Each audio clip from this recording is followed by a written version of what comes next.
بسم الله الرحمن الرحيم ومن الناس من يعجبك قوله في الحياة الدنيا ويشهد الله على ما في قلبه وهو ألد الخصام وإذا تولى سعى في الأرض ليفسد فيها ويهلك الحرث والنسل والله لا يحب الفساد وإذا قيل له اتق الله أخذته العزة بالإثم فحسبه جهنم ولبئس المهاد وقد قال الله تبارك وتعالى في كتابه الحكيم إنما جزاء الذين يحاربون الله ورسوله ويسعون في الأرض فسادا أن يقتلوا أو يصلبوا أو تقطع أيديهم وأرجلهم من خلاف أو ينفوا من الأرض ذلك لهم خزي في الدنيا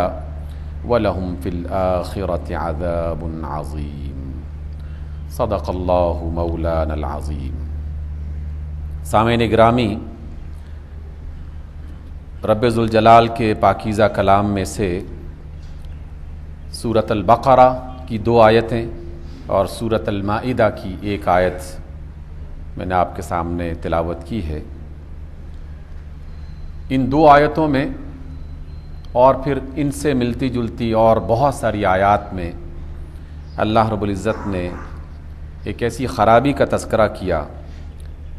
کہ جس خرابی کو اللہ اور اس کے رسول انتہائی ناپسند کرتے ہیں، اور جس خرابی کو دنیا میں رہنے والا کوئی بھی ذی شعور اور عقل مند انسان پسند نہیں کر سکتا، اور وہ خرابی ہے زمین میں فساد کا پھیلانا۔ کسی بھی اعتبار سے وہ فساد پھیلایا جائے، اللہ اس کی مذمت کرتا ہے، اس کو ناپسند کرتا ہے، چاہے وہ فساد انسانی جان کو نقصان پہنچانے کی صورت میں پھیلایا جائے یا انسانی مال کو نقصان پہنچا کے کیا جائے یا انسانوں کی عزتوں کو پامال کر کے کیا جائے، یا چاہے انسانوں کو آپس میں لڑا کر انہیں مختلف گروہوں میں تقسیم کر کے ان کے درمیان میں بغض اور عداوت کی آگ جلا کے کیا جائے، فساد کی جو بھی شکل ہو اللہ کو پسند نہیں ہے، اور اللہ رب العزت نے ہمیں ہر قسم کے فساد سے دور رہنے کا حکم دیا ہے۔ قرآن مجید میں 50 آیات ایسی ہیں جس میں فساد کرنے والوں کی مذمت کی گئی اور ان کے لیے انتہائی رسوا کن عذاب کا فیصلہ کیا گیا۔ دنیا میں بھی ان کے لیے رسوائی اور آخرت میں بھی ان کے لیے رسوائی، اس کا تذکرہ قرآن حکمت میں 50 آیات میں کیا گیا ہے، جن میں سے 3 آیتیں میں نے آپ کے سامنے ابھی تلاوت کی ہیں۔ سورۃ البقرہ آیت نمبر 205 ہے، وَمِنَ النَّاسِ مَن يُعْجِبُكَ قَوْلُهُ فِي الْحَيَاةِ الدُّنْيَا۔ دنیا میں کچھ ایسے بھی آپ کو ملیں گے کہ جن کی گفتگو اور تقریر جب آپ سنیں گے، جب ان کا خطاب سنیں گے تو ایسا لگے گا کہ جیسے اس کے منہ سے شہد نکل رہا ہے۔ بڑی میٹھی بات کرنے والے، اپنی محبت کا اظہار کرنے والے، ملک و ملت کی وفاداری کا تذکرہ کرنے والے، اپنی جان اور اپنا مال قربان کرنے کا تذکرہ کرنے والے، اور ملک کی خیرخواہی اور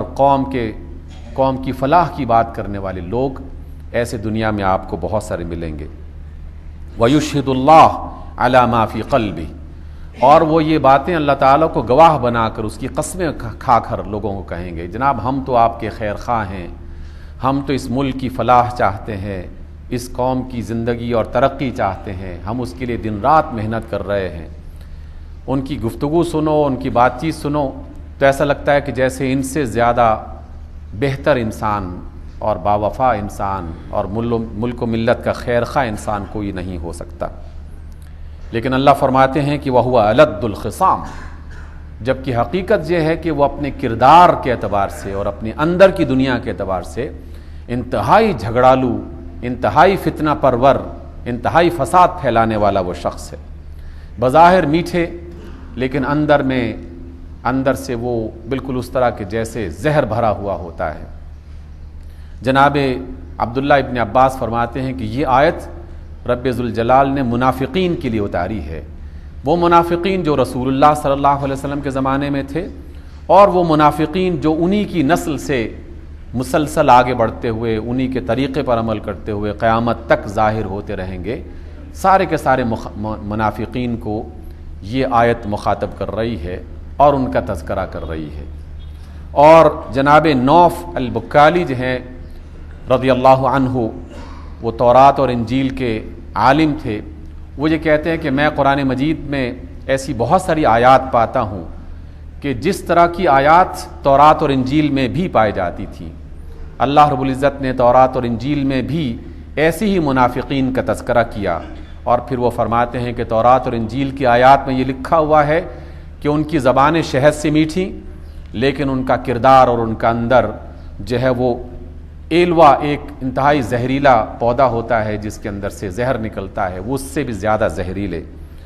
اور انہوں نے بظاہر بھیڑوں اور بکریوں جیسا لباس پہنا ہوا، یعنی انتہائی نرم خو، محبت کرنے والے، نرم زبان میں بات کرنے والے، لیکن ان کے اندر بھیڑیوں کا دل، انتہائی خونخواری کی کیفیت، ظلم کرنے میں کبھی انہیں شرم محسوس نہیں ہوتی۔ یہ ان لوگوں کا تذکرہ ہے، اور قرآن میں بھی انہی لوگوں کا تذکرہ کیا جا رہا ہے۔ پھر اللہ فرماتے ہیں کہ یہ وہ شخص جو بظاہر بڑی میٹھی اور قوم کی فلاح و بہبود کی بات کرنے والا ہے، جب واپس اپنے دوستوں میں پلٹتا ہے اور جب واپس اپنے خاص مشیروں میں پہنچتا ہے تو پھر وہ کیا کرتا ہے؟ وَإِذَا تَوَلَّى سَعَىٰ فِي الْأَرْضِ لِيُفْسِدَ فِيهَا، پھر وہ ایسی پلاننگ کرتا ہے کہ جس میں اس زمین پر سوائے فساد پھیلانے کا اور کچھ نہ ہو، وہ زمین پر فساد پھیلانے کے منصوبے بناتا ہے۔ وَيُهْلِكَ الْحَرْثَ وَالنَّسْلَ، کھیتیوں کو تباہ کرنے کا منصوبہ بناتا ہے، نسلوں کو تباہ کرنے کا منصوبہ بنایا جاتا ہے۔ وَاللَّهُ لَا يُحِبُّ الْفَسَادَ، جبکہ اللہ جو ہے وہ فساد کو پسند نہیں کرتا۔ یہ ان لوگوں کی کیفیت ہے جو بظاہر ملک و قوم کے خیر خواہ، لیکن اندر سے اور باطن میں وہ ملک اور قوم کی جڑوں کو کاٹنے والے، ان کی نسلوں کو تباہ کرنے والے، ان کے معصوم افراد کو ختم کرنے والے، ان کے کھیتوں اور تجارتوں کو فنا کرنے والے، یہ سب کے سب ان کے منصوبوں کا ایک حصہ ہے۔ وَإِذَا قِيلَ لَهُ اتَّقِ اللَّهَ، اور جب کسی ایسے فرد کو اس کا کردار دیکھ کر، اس کا عمل دیکھ کر لوگ کہیں کہ یار کچھ تو اللہ کا خوف کرو، کچھ تو اللہ تعالیٰ کا تقوی اختیار کرو، کچھ تو اللہ کے عذاب سے ڈرو، تو پھر کیا ہوتا ہے؟ أَخَذَتْهُ الْعِزَّةُ بِالْإِثْمِ، اسے پھر اپنی عزت اور اپنے بڑے نام اور اپنے عہدے اور اپنے منصب کا ایک خاص، اس کے اندر ایک تکبر اور غرور پیدا ہو جاتا ہے، اور وہ اس غرور میں اس نصیحت کرنے والے شخص کو کہتا ہے کہ تم مجھے نصیحت کرتے ہو۔ وہ اس پر خوش ہونے کے بجائے، اس کا شکریہ ادا کرنے کے بجائے غصے میں آ جاتا ہے اور کہتا ہے کہ تم کون ہوتے ہو ہمیں نصیحت کرنے والے؟ ہم اس ملک کے سربراہ ہیں، ہمیں کچھ ایکسیپشنز حاصل ہیں، ہمیں قانون کی جو فلاں دفعہ اور شک کے اعتبار سے ہمیں یہ سہولتیں میسر ہیں، اور قوم کے بارے میں ہم فیصلہ کرنے والے ہیں۔ وہ پھر ان باتوں کو اپنے لیے اختیار کرتا ہے اور کسی نصیحت کرنے والے کی بات کو نہیں سنتا، اور اس کا یہ تکبر اسے گناہ کے راستے پر چلا دیتا ہے۔ اور رب ذوالجلال نے پھر اس کے لیے فیصلہ فرمایا فَحَسْبُهُ جہنم، ہم اس کے لیے جہنم تیار کر چکے ہیں، بس اس کے لیے جہنم ہی سزا ہوگی۔ وَلَبِئْسَ الْمِہَادُ، اور یہ بہت ہی برا ٹھکانہ ہے جو شخص اپنے لیے انتخاب کر رہا ہے، اپنی ان کرتوتوں کی بنیاد پر، اپنی ان کارناموں کی بنیاد پر جسے وہ کارنامہ سمجھتا ہے، لیکن ملک اور قوم میں در حقیقت وہ سفائے فساد کے اور کچھ نہیں کر رہا ہوتا۔ سامعین محترم، جب ہم یہ فساد کی بات کرتے ہیں تو میں نے جیسے ذکر کیا قرآن حکمت میں اور نبی رحمت علیہ الصلاۃ والسلام کی احادیث میں اس فساد کی بہت ساری شکلوں کو بیان کیا گیا ہے۔ انسانی جان کو بغیر کسی سبب کے قتل کر دینا، اور ایک کو مارنے کے لیے کئی سو کو قتل کر دینا، اور انسانی جو دنیا میں ان کی غذا کا ذریعہ ہو سکتا ہے، ان کی زندگی کا جو ذریعہ ہو سکتا ہے، پانی ہو، تجارتی معاملات ہوں، کھیت کھلیان ہوں، ان سب کو تباہ کرنے کا جو اہتمام کیا جاتا ہے، یہ سب فساد کی مختلف شکلیں ہیں۔ اور پھر قوموں کو آپس میں لڑا کر، ان کو گروہوں میں تقسیم کر کے ان کو مختلف عصبیتوں میں مبتلا کر کے پھر جو لوگ فساد پھیلاتے ہیں وہ بھی اسی میں شامل ہو جاتے ہیں. اور یہ لوگ بظاہر بڑی اچھی بات کرتے ہیں، لیکن ان کے عمل کو اگر کوئی شخص صحیح طور پر جانچنے کی کوشش کرے تو فوراً ان کی پہچان ہو جاتی ہے، اور پہچان کرنے کے لیے کوئی زیادہ مشکل نہیں پیش آتی، بشرطے کہ انسان پہچان کرنے کا ارادہ کر لے. اگر کوئی شخص اپنی آنکھیں، اپنا دل دماغ بند کر لے اور اپنی آنکھوں کو اور اپنی سماعتوں کو بالکل بند کر لے تو یقیناً اسے دن کے اجالے میں بھی روشنی نظر نہیں آئے گی. لیکن جو بھی سمجھدار آدمی ذرا سا بھی غور کرے گا اسے فتنہ پھیلانے والے لوگ اور فتنہ پھیلانے والے لوگوں کی مدد کرنے والے لوگ وہ بھی فوراً نظر آ سکتے ہیں. اور یقیناً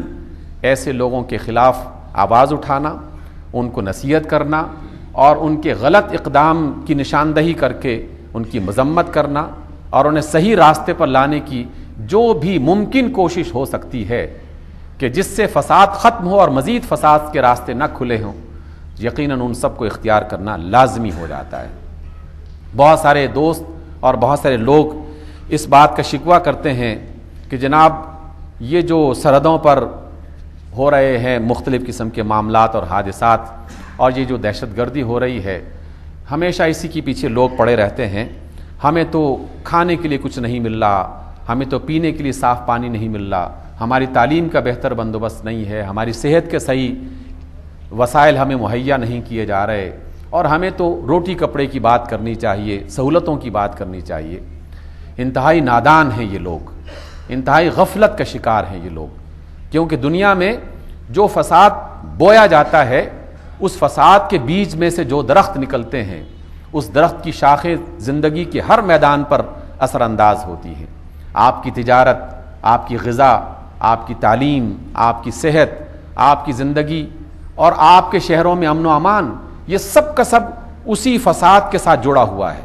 اگر فساد ہوگا تو نہ تجارت ہوگی، نہ زراعت ہوگی، نہ تعلیم ہوگی، نہ صحت ہوگی، نہ انسانی زندگی اور جان کی حفاظت کا کوئی امکان ہو سکتا ہے، نہ اس کی عزت کی کوئی ضمانت دے سکتا ہے. ہر چیز یقیناً اس کا شکار ہو جائے گی. کسی شہر میں ایک بم بلاسٹ ہو جائے تو مہینوں تک اس کی تجارت پر منفی اثرات ظاہر ہونا شروع ہو جاتے ہیں، اور باہر کے آنے والے لوگ جو تجارت کرنا چاہتے ہیں وہ سارا اپنا اسباب اور اپنا مال بند کر لیتے ہیں، سارے منصوبے ختم ہو جاتے ہیں، ساری پلاننگ روک لی جاتی ہے، اور سال ہا سال تک وہ اس کا خمیازہ بھگتنا شروع کر دیتے ہیں. اور اگر کسی ملک کا چینل ہر روز 2-4 اس طرح کی خبریں نشر کر رہا ہو تو ملک سے باہر رہنے والا فرد سوائے اس کے اور کچھ نہیں سوچتا کہ اس ملک میں کسی کی جان اور کسی کا مال اور کسی کی عزت محفوظ نہیں ہے، وہاں سرمایہ کاری کیسے کی جا سکتی ہے. ہم اس ملک میں تجارتی اور صنعتی ترقی کی بات کرتے ہیں، جبکہ ہماری جو کارروائیاں ہیں، ہمارے جو منصوبے ہیں، ان منصوبوں کی بنیاد پر کوئی بھی عقل مند انسان کسی جگہ پر سرمایہ کاری کر ہی نہیں سکتا. ان کے تمام وسائل خود بخود تباہ ہو رہے ہیں. اس لیے سامعین محترم، روٹی کی بات کرنا، صحت اور تعلیم کی بات کرنا بظاہر بڑی اچھی بات لگتی ہے، لیکن ان سب کی جڑیں اسی بنیادی فتنے کے ساتھ جڑی ہوئی ہیں کہ جس فتنے کو پھیلانے والے لوگ اس ملک میں اور عالم اسلام میں دندناتے پھر رہے ہیں، اور کوئی شخص ان کو پکڑنے کی بات نہیں کر سکتا. اور اگر کوئی پکڑا بھی جائے تو اسے بڑی عزت کے ساتھ، بڑے احترام کے ساتھ اور چھوڑ دیا جاتا ہے، اور یہ کہا جاتا ہے کہ ہم نے عدل کے سارے تقاضے پورے کر لیے. کیسی ہماری یہ بدقسمتی ہے کہ وہ لوگ کہ جو سارے حقائق کو جانتے ہیں لیکن قوم کے سامنے کس بے دردی کے ساتھ اور دھڑلے کے ساتھ جھوٹ بولنے والے. کیا آپ اور ہم نہیں جانتے کہ کسی کالج کے اور کسی اسکول کے طالب علم بھی اگر اپنے اسکول اور کالج کے کسی مسئلے کے لیے جلوس نکالیں تو ان جلوس نکالنے والوں پر باقاعدہ دہشت گردی کے مقدمے درج ہو جاتے ہیں کہ تم نے جلوس نکالا تھا اور پبلک کی پراپرٹی کو نقصان پہنچایا تھا، عوام کی پراپرٹی کو نقصان پہنچایا تھا. اور ایسے سینکڑوں نہیں ہزاروں طلباء ہیں اس ملک میں کہ جن کے خلاف دہشت گردی کے مقدمات صرف اس بنیاد پر لگے کہ انہوں نے جلوس نکال کر فلاں کی موٹر سائیکل کو آگ لگائی تھی اور فلاں کی گاڑی پر ڈنڈے برسائے تھے اور فلاں کی دکان کو اس کے شیشے توڑے تھے. اور ایک وہ شخص کہ جس پر دہشت گردی کی ساری صورتیں جس کے لیے نمایاں تھیں، ثبوت مہیا تھے، لیکن ملک کی تمام اعلیٰ جو اختیارات کے مالک لوگ ہیں، جو ادارے ہیں، جس میں عسکری قیادت،